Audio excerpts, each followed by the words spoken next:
today, and I guarantee it's going to be one tough fight for Vilomar Fernandez. All right, we're ready for round one. Let's go. This is a 15-round lightweight championship bout, and they're off and running. That's Vilomar Fernandez to the right of your screen. Young man from the Dominican Republic who now fights out of the Bronx and out of New York. 20 wins, 5 losses, only 5 knockouts. Duran has 46 knockouts. I'll tell you one thing, that Fernandez is going to have to be on those legs all night, and for 15 rounds, it's a difficult thing to do.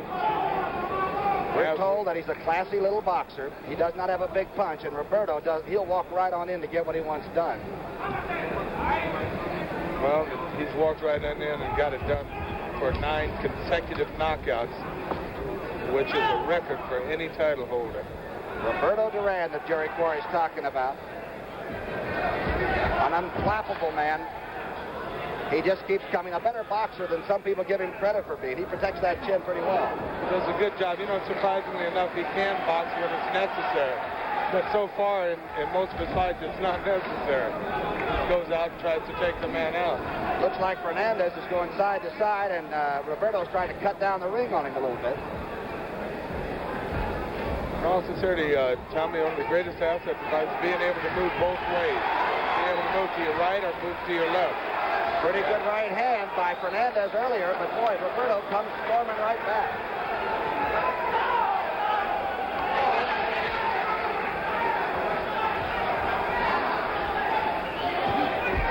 Duran working in round one on young Vilomar Fernandez, and Fernandez realizes he's really got a tiger. Well, he's going to have this all night. He knows that. But I think he's prepared for it.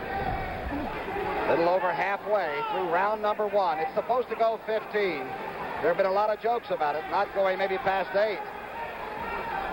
Well, with Duran, there's no question that any one shot he lands can get you out of there. 1 minute left in round one. And Roberto Duran is lethal. He gets in there to fight, to knock you out, and then it's over. But I'll tell you, he's been fighting all his life down in Panama. You know, we didn't have time to show it, but when they had their instructions, he has a look in his eye that would put fear in me, and I'm a heavyweight. His eyes are like laser beams. They go right through you. 30 seconds left in round number one. Young man from the Bronx. That's Fernandez, and he can box. He can stick and move, and that's what he's going to have to do to stay upright. Well, he's doing a good job of it. He's moving pretty well. Doing a good job of boxing in the middle. Duran moving fast. Oh, he's got him in the neutral corner. End of round one coming up. Round number two, Duran coming out. His only loss in 56 fights to De Jesus, who is watching today. And he's after Fernandez, a 23-year-older that's trying to move, and it's a 16-foot ring. Not much room, Jerry. Well, I'll tell you what, with Duran, I'd like maybe a 24-foot ring. You need all the room you can get out of there. He will hit you with anything he's got. He'll cross over and miss and hit you with a left hook. I'm talking about the champion, Roberto Duran.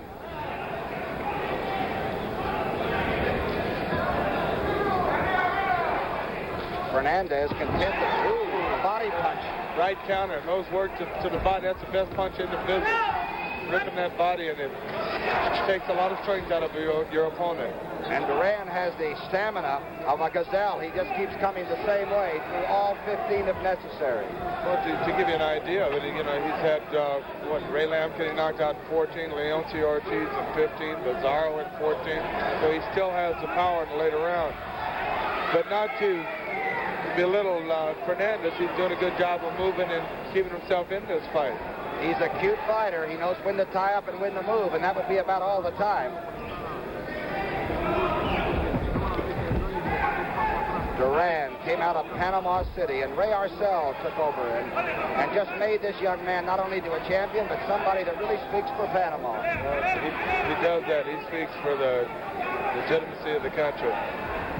Halfway through round two. Let's see if we can pick up a pretty good left hook there.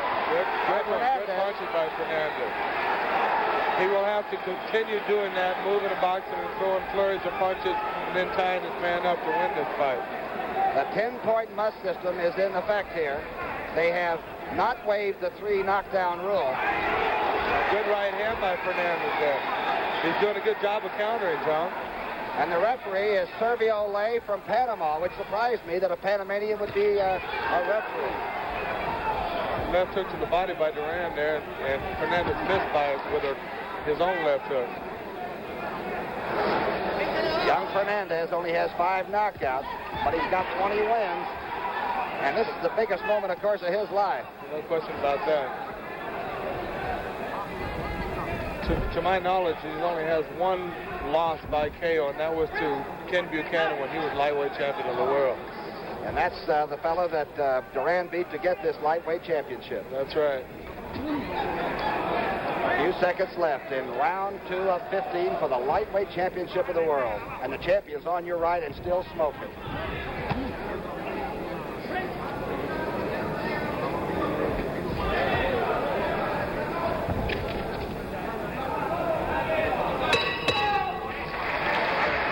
Is boxing beautifully, but he's backing into the corner. Landed a beautiful left hook right there, too. I think Duran's a little upset with him. He wants to go out and get rid of this guy. He's moving, but he's moving good. And he's a great tactician of boxing. You can see that. He's moving, boxing, and throwing the punches at the right time. Did Duran win the first 2 rounds or what? There was no question in my mind he won it. He put the pressure on it. He made the fight. It's really funny. He had trouble now making the 135-pound class. He was 133.5, and some said he might have worked too hard getting down there. Duran, I'm speaking of. I don't see anything that indicates that he's going to tire himself, but it is early. It's only the 3rd round. We'll find out later, maybe. Young Fernandez, with his back to you, is a Charles Bronson fan. Maybe it includes Breakout. But he's in with a real fighter and a real boxer. He's in with the best of the business side, in my opinion. Used to be a street fighter, and they made it legitimate. Put him right inside a 16-foot ring today, which is small. It's extremely small, but Fernandez is doing a good job of moving away.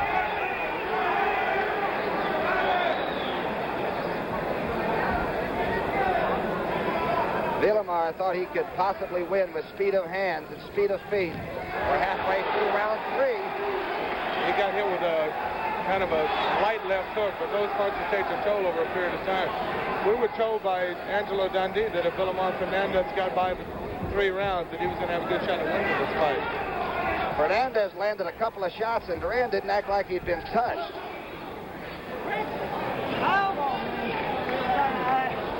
Referee Ley steps in between them. Looked like Fernandez was trying to tell him he'd been hit low there. 1 minute left in round 3. Will it go 15? Woo! Fernandez got in, got out. A lot of people believe it will go 15. But I guess I'm a Roberto Duran rooter because I don't think that many lightweights that can go 15 with him now. He can hit you on the arms or the wrist and almost paralyze him. Duran on your left, Fernandez on your right, and you'll now recognize him. Those counter shots hurt. They hurt. I mean, he's landing on the arms, he's landing them on the side. They do a lot of damage. Yep. Fernandez moving in now, the closing seconds of round 3. And I think we got some kind of a fight going.